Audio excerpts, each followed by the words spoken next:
Citoyennes, citoyens, bonjour et bienvenue dans ce nouvel espace commentaire. Comme d'habitude, on commence par les questions espace et on va prendre la question de Xaël pour revenir sur l'hélicoptère de mars 2020. Tu pourrais glisser des news à propos de l'hélicoptère dans un espace commentaire quand la NASA aura pris une décision ? Bonjour Xaël. Eh bien les choses n'ont pas traîné du côté de la NASA puisque celle-ci a annoncé vendredi que l'hélicoptère est retenu pour la mission Mars 2020. Dans 2 ans, on va donc pouvoir assister au premier tour de pale d'un hélicoptère dans une atmosphère extraterrestre. Même si, comme on l'a dit, l'impact scientifique sera minime, il faut saluer la prise de risque technique. Personnellement, j'ai hâte de voir les clichés que pourra prendre cet hélicoptère. Il va nous offrir un point de vue intermédiaire entre les photos satellites et celles prises depuis la surface. De quoi redécouvrir Mars sous un nouvel angle.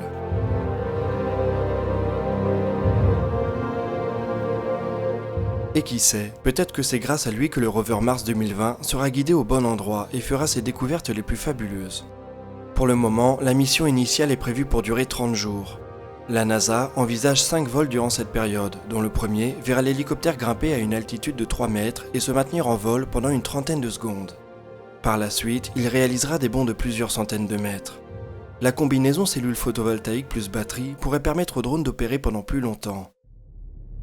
À voir si la NASA est prête à lui allouer plus de bandes passantes que prévu pour transmettre ces images haute définition au-delà de la période initiale. Cela va certainement dépendre de ses premiers résultats. Il n'est pas dit non plus qu'ils survivent très longtemps. Pour pouvoir voler dans la fine atmosphère martienne, ces rotors tournent à 3000 tours par minute. C'est presque 10 fois plus rapide qu'un hélicoptère terrestre. Cela va engendrer un stress mécanique important, et avec sa masse d'1 kg, ce n'est probablement pas un modèle de robustesse. On espère en tout cas que la NASA saura tirer le meilleur parti de ce nouveau type de véhicule.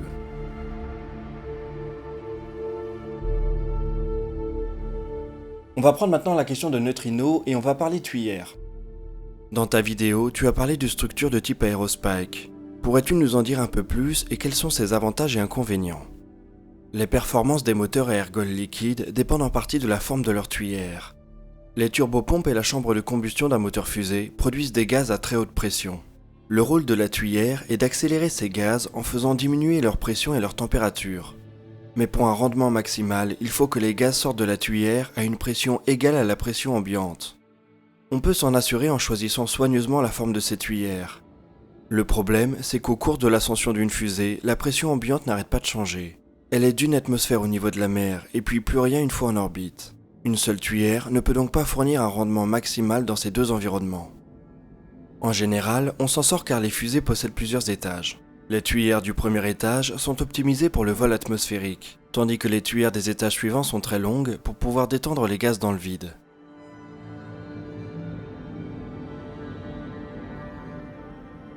Les tuyères dites aérospike sont pensées pour offrir une très bonne efficacité dans presque toutes les conditions de pression ambiante. Au lieu d'être contenus par des parois, les produits de combustion sont canalisés par un cône ou une rampe centrale. Les gaz ne sont contraints que par la pression ambiante pour se détendre. La forme de la flamme peut donc s'adapter au fur et à mesure que la fusée monte, assurant un rendement maximal. L'entreprise Pratt & Whitney Rocketdyne a travaillé sur ce type de tuyère dès les années 60. Leurs recherches sont malheureusement tombées dans l'oubli pendant près de 30 ans. Aujourd'hui, les tuyères aérospike intéressent à nouveau pas mal de monde. Il y a notamment l'entreprise Arca qui veut utiliser une fusée à un seul étage équipée d'une tuyère aérospike pour placer des petites charges utiles en orbite. Pour le moment, Arca est encore au stade des tests. Un vol suborbital jusqu'à une altitude de 120 km est prévu très prochainement, peut-être cette année.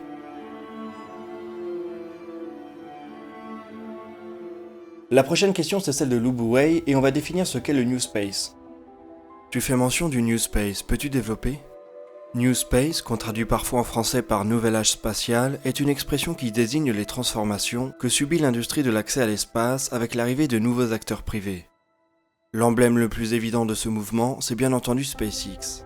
Si on fait la distinction entre les nouveaux arrivants et les acteurs classiques, c'est que leur philosophie et leur méthode de fonctionnement sont assez différentes. Avec le Old Space, les gouvernements sont au centre des initiatives. Les objectifs sont souvent politiques et la rentabilité est une préoccupation de second plan. Voire pas une préoccupation du tout. L'espace relève avant tout du domaine stratégique et de la souveraineté nationale.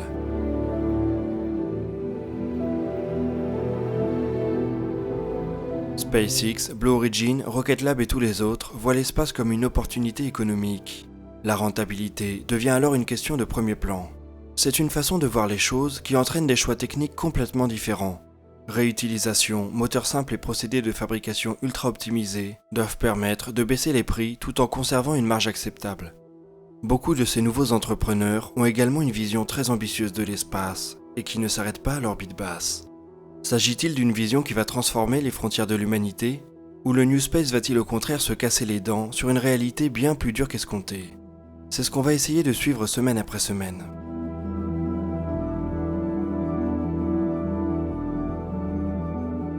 Pour finir côté espace, on va prendre la question de Caliste par rapport à la New Glenn.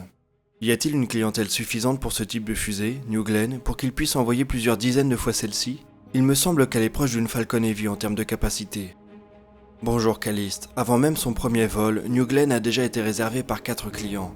Il y a la constellation OneWeb qui va se déployer depuis de nombreux lanceurs, l'opérateur de satellite français Eutelsat, l'opérateur thaïlandais MuSpace et les japonais de Skies Perfect JSat qui viennent de signer il y a 2 mois. Tout va donc dépendre du rythme de lancement et des prix que peut afficher Blue Origin. La fusée sera confrontée à la Falcon Heavy et à presque tous les lanceurs lourds capables de placer un satellite de 5-6 tonnes en orbite de transfert géostationnaire. Va-t-il y avoir assez de pain pour tout le monde? C'est difficile à prévoir. Les constellations massives de satellites devraient apporter du grain à moudre à ces entreprises. Les milliers de satellites nécessaires à leur fonctionnement nécessiteront quelques centaines de lancements. Il y a aussi, je pense, l'espoir que l'offre va créer la demande. Si les prix des lancements baissent suffisamment, de nouvelles entreprises pourront se lancer ou se créer sur des applications spatiales autrefois trop coûteuses. Et puis il faut toutefois considérer l'hypothèse que peut-être qu'il n'y aura pas assez de pain pour tout le monde. Peut-être que les barrières technologiques feront qu'on verra émerger un monopole ou un duopole comme Airbus-Boeing avec l'aviation civile. Mais bon, on va déjà regarder comment le New Space mûrit avant de se prononcer.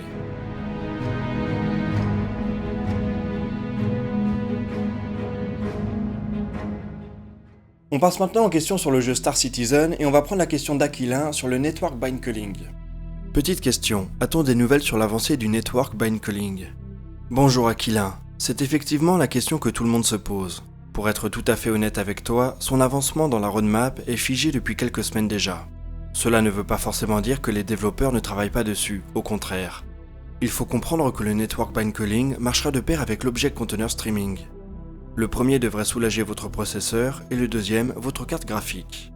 L'Object Container Streaming avance bien et devrait être disponible dans les temps pour sa sortie fin septembre. Peut-être que les équipes en charge du bind culling attendent que des avancées soient faites du côté de l'Object Container Streaming.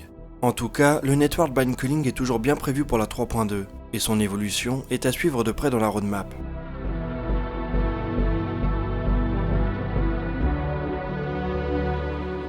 On va maintenant revenir sur la TV de la semaine et notamment les balises de service avec la question de Cola.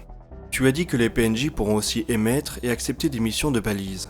Mais lorsqu'un joueur émettra une mission, les IA ne seront-elles pas avantagées car elles seront plus rapides face au temps de réaction d'un être humain? C'est une bonne remarque. Effectivement, les IA pourront accepter des missions de balises. Les développeurs ont présenté cette éventualité dans l'optique d'avoir un univers toujours vivant. Le but est de ne pas laisser un joueur seul avec sa balise et non pas de faire de la concurrence aux autres joueurs. Par exemple, si vous tombez en rate de carburant avec votre vaisseau au milieu du vide interplanétaire, vous allez émettre une balise de sauvetage.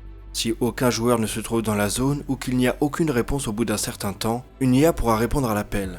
Mais ce système pose encore beaucoup de questions, on est d'accord. Et oui, si personne ne répond à l'appel de votre balise de secours, c'est peut-être parce que l'offre n'est pas suffisante. On pourrait ainsi se faire sauver par des IA moyennant peu de frais. C'est ici que la question est encore floue. Les IA pourront-ils noter les joueurs et par exemple préciser que tel joueur rémunère peu pour tel type de balise? En tout cas, CIG a encore un peu de pain sur la planche pour éviter des abus. Allez, dernière question de cet espace commentaire, elle est pour Jbax et on va parler de VoIP. Un chat vocal pour les joueurs proches de nous est-il prévu? Bonjour Jbax, pour répondre à ta question, oui, un chat vocal de proximité est bien prévu. Il devrait sortir avec la mise à jour 3.3 fin septembre. Celui-ci est même plus poussé qu'un simple chat vocal de proximité, aussi appelé VoIP. Il permettra, en passant par le Mobiglass ou l'interface de votre vaisseau, de passer de véritables appels comme sur Skype. Vous pourrez appeler un joueur de votre liste d'amis ou contacter un vaisseau inconnu à proximité. Il devrait également être soumis aux interférences du milieu spatial. On imagine que si vous traversez une zone comme le Coil, vous ne serez plus joignable. À pied, il devrait prendre en compte les distances, mais également la résonance des pièces. Enfin, la VoIP est couplée à une autre technologie, la FOIP. Celle-ci captera via une webcam les expressions de votre visage pour les retranscrire sur votre avatar. De quoi être complètement immergé. Aux dernières nouvelles, on sait que les équipes de Turbulent et de CIG se sont récemment rencontrées pour définir comment les clients et les serveurs allaient échanger ces informations vocales. Bref, on a hâte de découvrir ces technologies au cours des prochains mois.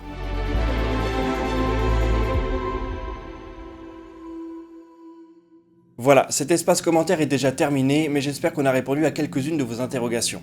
Nous, on se retrouve la semaine prochaine pour d'autres vidéos sur Star Citizen et la conquête spatiale. D'ici là, citoyennes, citoyens, portez-vous bien.